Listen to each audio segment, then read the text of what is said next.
नमस्कार, ये धर्म रहस्य है और मैं डॉक्टर राजीव निस्पृह आपसे बात कर रहा हूँ अपने चैनल धर्म रहस्य विद डॉक्टर राजीव निस्पृह के माध्यम से। क्या पूजा पाठ करना, क्या नित्य कर्म करना, ये सब व्यर्थ है? इसका कोई अर्थ नहीं। हम पूजा पाठ क्यों करते हैं? अगर हम पूजा पाठ नहीं करते हैं, भगवान का स्मरण नहीं करते हैं, तो क्या हमारे जीवन में कुछ विसंगतियां पैदा होती हैं? ऐसे बहुत सारे प्रश्न मेरे पास कई जिज्ञासुओं के द्वारा आते हैं और इस बार कुछ अधिक ही आ गए, तो मैंने सोचा कि इस पर एक वीडियो बनाया जाए। एक छोटा सा उदाहरण, एक छोटी सी कहानी आप सुनिए, जो आपके मन में शंकाएं आ रही हैं, जिन्हें पूरा करेगी। एक नाव, एक बड़ी नाव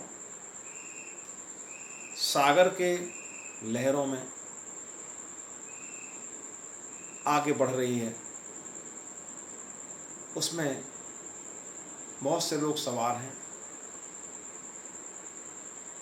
एक संत भी उसमें बैठे हुए हैं। बड़े आनंद के साथ सब लोग चले जा रहे हैं। अब समुद्र का कोई ओर छोर तो दिखता नहीं। अचानक तूफान आ जाता है। अचानक लहरें विकराल हो उठती हैं। हवाएं खतरनाक मोड़ ले लेती हैं और ऐसा लगता है कि अब नाव डूब ही जाएगी। बस लोग घबरा जाते हैं। अपने अपने भगवानों को, अपने अपने ईश्वरों को तेजी से स्मरण करना उनका प्रारंभ हो जाता है। हे भगवान, ये नाव न डूब जाए, नहीं, हमें बचा लीजिए। और वो संत आराम से बैठे हुए हैं। लोग उनसे भी कहते हैं कि आप क्यों नहीं प्रार्थना करते, आप क्यों नहीं कहते परमात्मा से कि इस नाव को डूबने से बचा लें। आप तो संत हैं, आपकी बात, आपकी प्रार्थना जल्दी सुनी जाएगी। हम तो साधारण लोग हैं, हो सकता है प्रार्थना सुनी जाए या ना भी सुनी जाए, लेकिन वो निर्विकार भाव से बैठे हैं। अंततः सबके सब्र का बांध टूटता है। सब घबरा उठते हैं कि अब बस नहीं बचेंगे, और उस संत को भी बुरा भला कहते हैं। वो कहते हैं कि जरा रुक जाए, थोड़ा सा अभी आप प्रतीक्षा कर लें, फिर मैं कुछ बोलूं। अचानक सबने देखा कि तूफान शांत हुआ है। हवाएं भी धीरे धीरे शांत हो रही हैं। लहरों की विक्षुब्धता भी धीरे धीरे खत्म हो रही है। और ऐसा अनुभव किया लोगों ने कि शायद कोई टापू, कोई ज़मीन का टुकड़ा, कोई किनारा पास में आ गया है। सहसा सभी ने अनुभव किया कि वो प्रार्थनाएं अचानक बंद हो गई। सब खुशी से झूमने लगे, उठ करके अपने सामानों को उठाने लगे कि बस अब हम पहुंच गए। परमात्मा तिरोहित हो गया, ईश्वर ओझल हो गया सबकी नज़रों से। सबकी प्रार्थनाएं बंद हो गई। संत अभी निर्विकार भाव से बैठे हैं। उसी प्रकार तब उन्होंने कहा, ये प्रार्थना जो तुम करते हो, ये वास्तव में व्यर्थ है। इनका कोई अर्थ नहीं। आप इन्हें करें या न करें, क्योंकि ये जो प्रार्थना आप कर रहे हैं, ये उस वक्त की जा रही है जब आप किसी गहरे संकट में फंस जाते हैं, जब आपको लगता है कि अब आपके प्राण बस निकल ही जाएंगे, तो आप ईश्वर के साथ, परमात्मा के साथ एक समझौता करते हैं, एक संधि करते हैं कि हमें बचा लो, तो हम ये कार्य फिर नहीं करेंगे या ये कार्य हम कर लेंगे। बस इसी तरह का पूजा पाठ, बस इसी तरह की अर्चना, बस इसी तरह की प्रार्थनाएं दुनिया भर में चल रही हैं।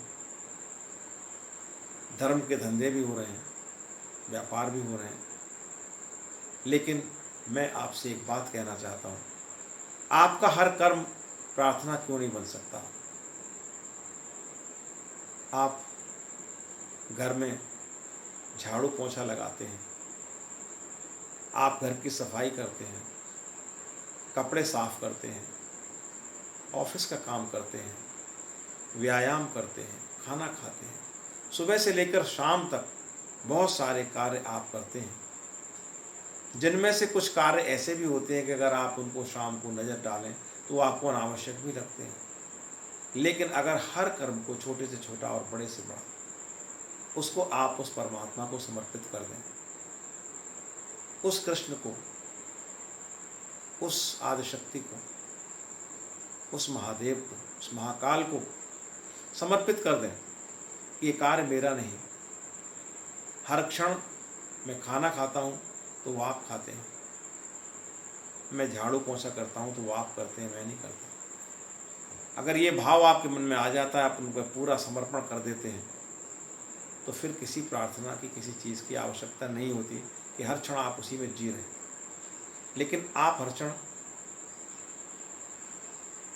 या तो अतीत में जीते हैं या भविष्य में जीते हैं। आप हर क्षण अपने वर्तमान में, अपने कर्म में, अपने कार्य में आप नहीं जीते। कोई फर्क नहीं पड़ता कि आप अंतर्मुखी प्रतिभा से युक्त हैं या बहिर्मुखी प्रतिभा से युक्त हैं। अंतर्मुखी वाले कार्य अलग प्रकार के हैं, बहिर्मुखी वाले कार्य वे अलग प्रकार के हैं, लेकिन कार्य तो हैं। एक बाहर यात्रा हो रही है, एक अंदर यात्रा हो रही है, यात्रा तो हो रही है। अगर उस यात्रा के हर पग पर, अगर उस यात्रा के हर कदम पर आप उस परम शक्ति को अपने साथ रखते हैं, अपनी प्रार्थना से उसे हर पल अपने साथ अनुभव करते हैं, तो मैं नहीं समझता कि कोई दुख आपको छू भी सकता है। क्योंकि सुख या दुख मात्र छाया ही तो है, मात्र अनुभव ही तो है। एक अनुभव जो आपके अंतस को भिगो देता है सुख से, एक अनुभव जो आपके अंतस को पीड़ा में डुबो देता है। फिर कोई अंतर न रहेगा दोनों के बीच में, अगर उसको आपने अपने साथ रखा। इस वीडियो में इतना ही। मेरी बातों को इतने ध्यान से सुना, इसके लिए आभारी हूँ। अगर कोई आपकी समस्या है, कोई बात है, तो मुझसे फ़ोन नंबर मैं इस पर देता हूँ, उससे पर आप बात करिए।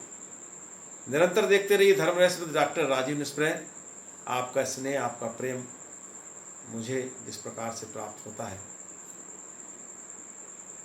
उसके लिए मैं आपका आभारी हूँ। नमस्कार, शुभ रात्रि।